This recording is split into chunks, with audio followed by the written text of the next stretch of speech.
I was there in 2007 when the E3 showcase on G4 first unveiled Left 4 Dead. I was there in 2008 when MC Frontalot got a spot in an ad on G4 TV for G4 TV, and I was there every season to see if Shingo Yamamoto finally went all the way in the Sasuke tournament, Ninja Warrior as we knew it as over here in the West. Every day I was there for G4, and every day G4 was there for me, until one day it wasn't. So welcome back to Words of Paradise. I'm your host, Leon Idol, and we're going to do something a little bit different today. A review, but not just a review, but a review of Attack the Doc, the new film by Chris Score, the documentary of the history of G4. Because like I say, at the end of every video, this is a nerdy news channel, and I give you all the nerdy news. And while oftentimes it's doom and gloom, Hollywood doing this, comic books doing that, I don't want to do that all the time, and you know I love some reviews. And this review, I cannot wait to get into. So let's get started.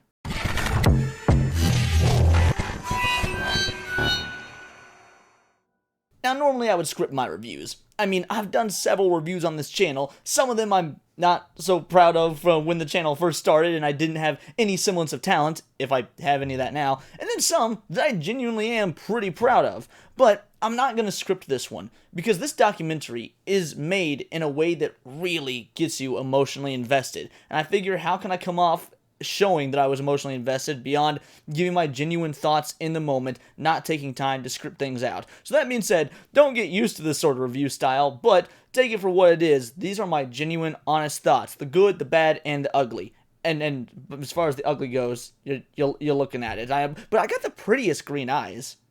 Now, I've never reviewed a documentary before. It ain't exactly the sort of hard-hitting news that my channel typically, does some sort of reporting on. But I do think a good documentary does need to do two things, and I think this one does it very well, for the most part. Those two things are to teach you something new, and do so in an engaging, factual way that keeps you entertained all throughout. Otherwise, what's the point of watching the documentary? I mean, you could go through and read a book about it, or a 5-minute YouTube video. Why specifically watch this documentary, whatever the documentary may be on? It's gotta be captivating and engaging in some way.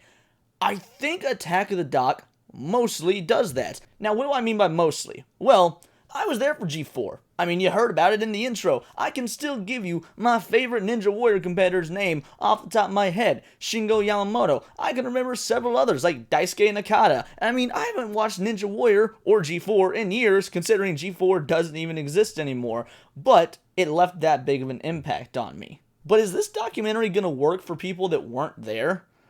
Yes and no. Now, obviously all documentaries have a target audience. You got yourself a documentary about the Civil War, your target audience is folks that want to learn about the Civil War. But the Civil War, pretty large thing in American history. Probably going to be a lot of folk that got some sort of interest in that, considering, it's a big event that happened to a lot of people within their own country. Is there as big a market for a documentary on G4?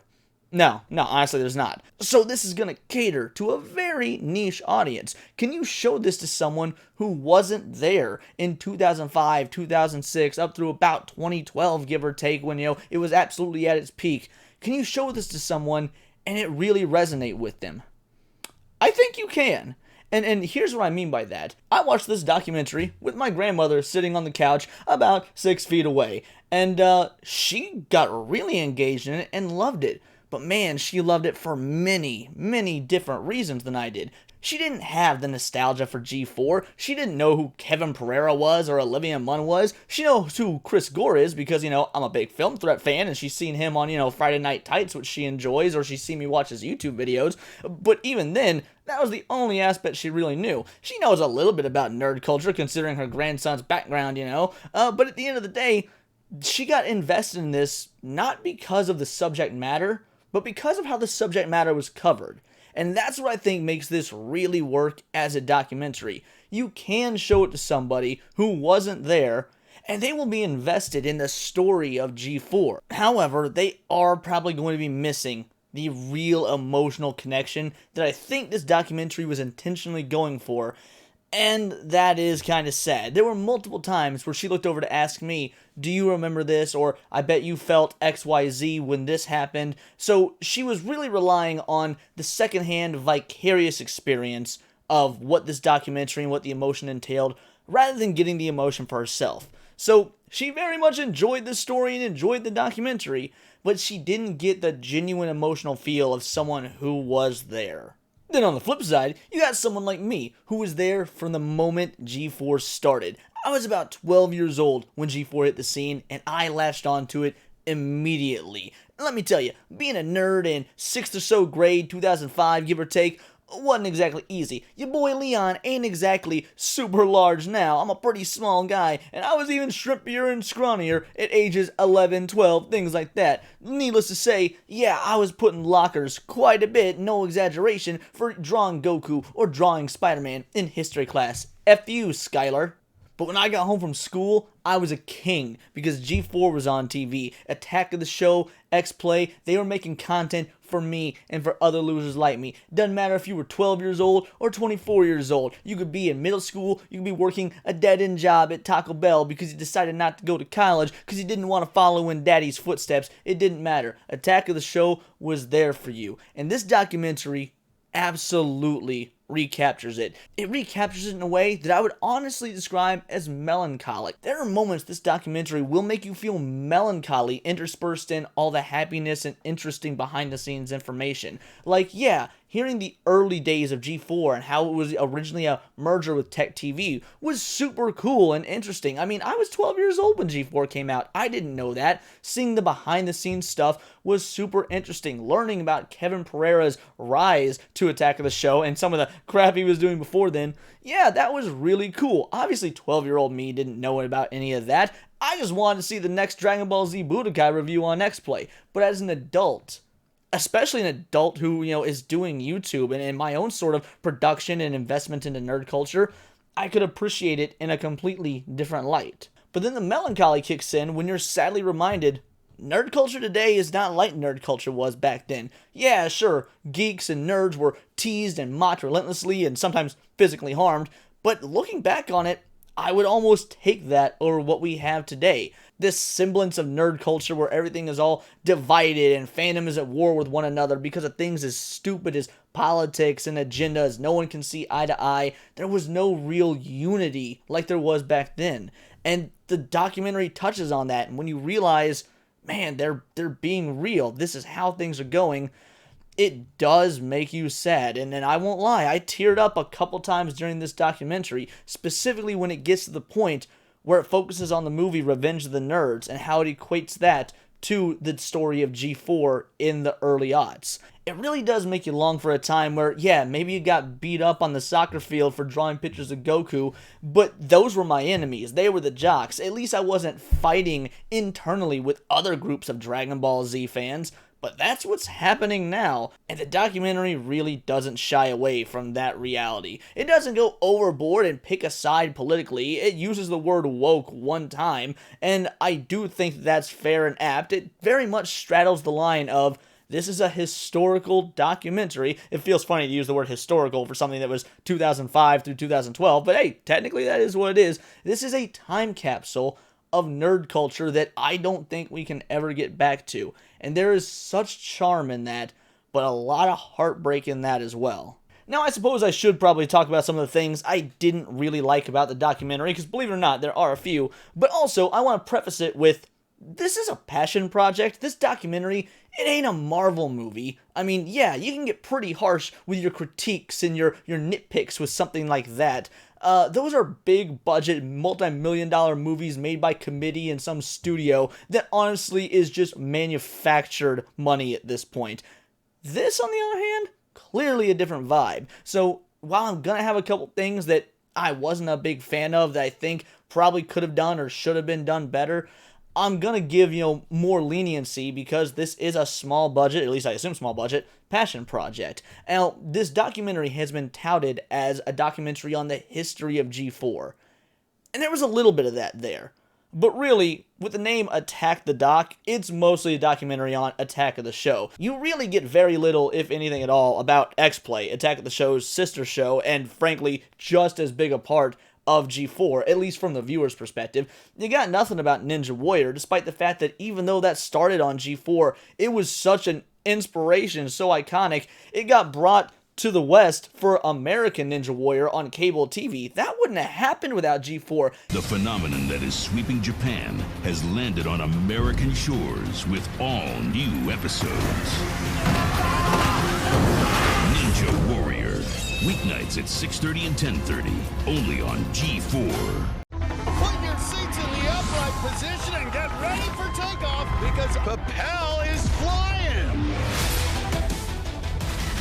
Cable TV got its own new game show because of something that was a Japanese property being showed on G4 TV. I mean, that can't be understated. Not only did it not focus too much on all the other shows or programming that was on G4 at the time, which were, again, very instrumental to the channel, it also didn't focus a lot on many other personalities besides Kevin Pereira and Olivia Munn. And don't get me wrong, what it focused on with them was incredible, but I could honestly actually go for a bit more length and get into Morgan Webb, get into Adam Sessler, get into Allison Hayslip, Blair Herder, all these other individuals that were instrumental in making G4 feel like home. It gives us a little bit about Candace and Chris Hardwick, and what it gives us is fine, but I feel like there's so much more that could have been done. Now, maybe this was a timing issue, or again, this is being made by Chris Gore. Maybe he just didn't feel comfortable putting all that information in there because, well, his main deal was on Attack of the Show.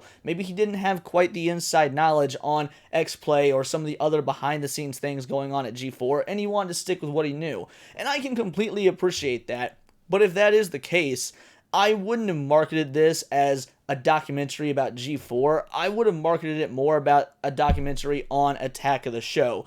And at the end of the day, I wouldn't say I was let down because I absolutely did enjoy this, but I do feel a bit misled. But maybe misled is a harsh word, because if someone says, I'm going to give you a documentary about the Civil War, and then that entire documentary is about the Battle of Antietam, okay, maybe they didn't necessarily mislead you. I mean, that's still a pretty big deal in the American Civil War. But by the same token, when you hear Civil War, you expect the entirety, a large expansion. So I don't know if misread is the right word, or maybe I'm just being a little bit too critical, but hey, if the golden rule of Hollywood is leave them wanting more, you absolutely left me wanting more. I just wish it wasn't marketed, at least from all the ads I've seen, and I've been following this project, since it was announced, about 4 or 5 years ago, and it's always been marketed as the history of G4. I feel like it is very important to note, you get a little bit of that. You do very much get a little bit of that. But a solid 75% of this documentary is the history of Attack of the Show, with important information about the behind the scenes of G4 sprinkled in throughout, especially in the very beginning of the documentary. It does go very heavy into G4's inception, and I do think that is very important. Also, and this is just a minor criticism, it kept giving individuals names like director of behind the scenes of G4, Alan Wu, things like that. As much as I appreciate that, in fact, I really appreciate it because every time they spoke, their name came up. I feel like documentaries oftentimes give you the name once and then don't do it continuing. They're just like, hey, we gave it once, now just remember. But what documentaries often do is they give you the name and they show that person speaking. I wish you had done that quite a bit more. I don't actually think this film does it at all, except for when, Chris himself is on screen speaking. It just gives you their name. I didn't have a lot of emotional attachment to the people who did work behind the scenes that this film does go out of its way to really cater to. I mean, it very much talks about producers, PAs, directors, the people that are the unsung heroes of getting this channel to work, and they did come in and do voiceover and narration, but they're not on screen talking when they do it. I feel like a few seconds before going into more clips would have been nice so I could get a feel for these people. You really draw emotional connections to individuals when you can see them, when you can see their body language, how they waggle their eyebrows if they talk, things like that. And yeah, all my emotional connection was towards individuals like Olivia Munn and Kevin Pereira and seeing old videos of them, but they weren't even actually in it in real time, in present time. It was all past references. I wish I could have gotten more out of the individuals that actually worked on this doc that actually came through and provided their own voice to this. I wanted to see them, and you can see them in, once again, snapshots of the past, like what you got with the others, but I wanted to see them now. We even get a little bit of Chris Gore. I get this is his documentary, and he probably doesn't want to come off looking, like a diva, put himself in it too much, but frankly, I could have done even more with him. I think he's got like 3 scenes of modern day Chris Gore. Man, this is your baby. I want to see you a bit more. I want to hear you a bit more. So all in all, while the effectively super long clip show with people giving very interesting behind the scenes knowledge was nice, I wish I felt the more personal connection to seeing their face and being able to look them in the eye, so to speak, while they talk about this integral piece of nerd history. And final criticism, I don't even know if I'd call this criticism, just an odd choice. I remember back in the day of G4, building up to the 1000th episode of Attack of the Show was such an event. Like, it was the 1000th episode, 1000 episodes of Attack of the Show. That was monumental. G4 built that up for, it felt like so long. It may have only been a week. But this documentary doesn't even cover it. Like, yeah, they covered the jumping in the pie, and that's an instrumental moment. Everybody remembers that. But they didn't cover the 1000th episode hullabaloo? All right, fair enough. An odd choice of something to leave out, but again, not my project, so I wouldn't say that you've lost anything in the documentary by not having that, but as someone who was there during G4, I'm just genuinely surprised that touting that the show went for over 1,000 episodes wasn't emphasized, because how many TV shows get over 1,000 episodes? I mean, yeah, maybe sketch comedies like Saturday Night Live. I mean, Supernatural got 15 seasons. It didn't even go 1,000 episodes. I mean, thank God, because only like maybe 150 of them, if that much, are even good. Maybe even only 100 episodes or less. The point is, for a show to maintain quality for over 1,000 episodes, has that ever been done before? I mean, Attack of the Show might be the only one to have ever done it. And of course, you can't even attempt to talk about G4 without, of course, talking about their live coverage of E3 and Comic-Con.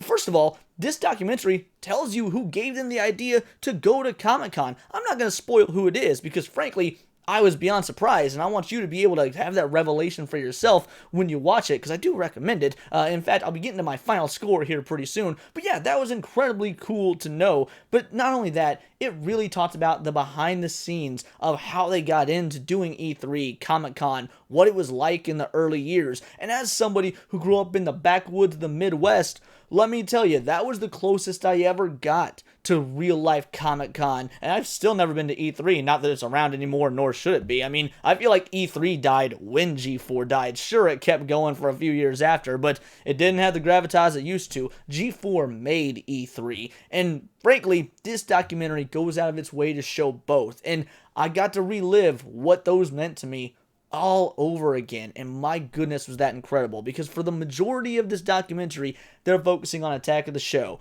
but when they're focusing on what Attack of the Show did at E3 and Comic-Con, that is when this documentary is at its peak, because not only are you hearing people talk about Attack of the Show, you get to see fan reactions of when Attack of the Show was actually on site with its fans and its most ardent supporters.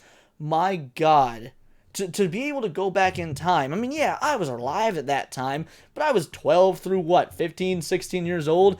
Your boy wasn't getting to go to San Diego Comic-Con, so to have a time machine and go back and experience that in person, boy, would I ever. All in all, this documentary is like 87 minutes long, and my goodness, is it worth every single minute, every single second. Not a time on screen was wasted. And yeah, I do have my nitpicks and my gripes. I wish they'd done this, I wish they'd done that. But they're so minuscule and minimal that it didn't really take away my enjoyment. I didn't find myself thinking, I wish they'd done this, with the exception of the showing the people speaking. I really do wish I'd seen what Alan Wu looked like. But yeah, for the majority of it, it didn't take away, my enjoyment watching this. It just left me wanting more. So on a scale of 1 to 10, I do think that I would give Attack the Doc a solid 8 out of 10. Definitely watch this documentary, especially if you're a fan of old school nerd culture or G4 itself, or of course Chris Gore, Film Threat, Friday Night Tights, anything like that. And definitely stay tuned after the credits. There is an amazing post-credit scene. I know, a post-credit scene in a documentary, but let me tell you, it's a post-credit scene that hits you right here, right in the Superman logo. Like, it is gorgeous. And if there's one more thing I gotta say about this doc before I sign off here, it's that at the end, something really heartwarming happens. And I don't mind spoiling it too terribly much, because I think it's something that needs to be said and needs to be seen. And this very well could be what inspires people to watch this. They talk about YouTube, and how YouTube is effectively the new G4. And yes, while both myself and the documentary have stated that people are divided now, fandom and nerds are divided, it gives you a montage of a bunch of different YouTubers in the nerd space. And it's not one-sided. It shows the guys from Friday Night Tights, and then it shows Ego Raptor, who I'm pretty sure probably not exactly a fan or the conservative type, but you know what? He's a nerd nonetheless. It shows Eric July, and then it shows some, sort of very notably Hassan. That's who it is. It shows Hassan Piker or whatever, Hassan Abi, whatever you want to call him. The socialist Twitch streamer. My point is, it goes out of its way to not be bound by modern day politics and show that regardless of who we vote for, what we think about, societal norms or gender, this, that, or the other, all these things that have us so divided lately, things that I myself have made angry rant videos talking about in the nerd space and will continue to do so because I do think it's worth talking about. It does take a moment to set all that aside and just appreciate nerddom in general. And my God, do I think that's important. So yes, please go out, buy this documentary. I'm absolutely not sponsored by Film Threat or anything like that. I mean, it is super cool that Chris Gore said that he would share this review on Twitter, and hey, that's awesome. This is one of the coolest things that's ever happened to me on YouTube, when that happens. But no, not sponsored. I haven't even bought it yet. I did rent it because I was doing it on Amazon. I will be buying it, but I want to buy the Blu-ray. I want to actually get a physical copy of this because physical media does matter. So if you're just going to rent it on Amazon, go for it. If you're a person that doesn't care about physical media, absolutely buy it because my goodness, is it worth the purchase. But if you're a physical media person, wait for the Blu-ray, buy it then, because that is going to be one hell of a collector's piece, if you ask me. But those are just my opinions. Let me know yours in the comments below. Have you watched it? Are you going to watch it? I would love to hear your thoughts. Maybe you've got some stuff to add on that I missed. Either way, let me know in the comments, or let me know on Twitter, where you can find me at BoltTheWord. I am a nerdy news channel. I cover nerdy news every day. Not always movies and reviews, but also about anime, video games, you name it. It's all here in the nerdosphere. I would very much appreciate your subscription. I mean, we've gotten over the 800 subscriber hump. That is so mind-blowing to me. We're that much closer to 1,000. I mean, thank you so much. I couldn't appreciate it more. We've almost got that 1,000 subs, so I would love a subscription. And definitely subscribe if you're a fan of Attack of the Show, because I mean, or G4 in general. We Attack of the Show lovers gotta stick together. Show me that we're sticking together with a subscription. But that's all I got for this one. It's all here in the nerdosphere, and this has been Words of Paradise.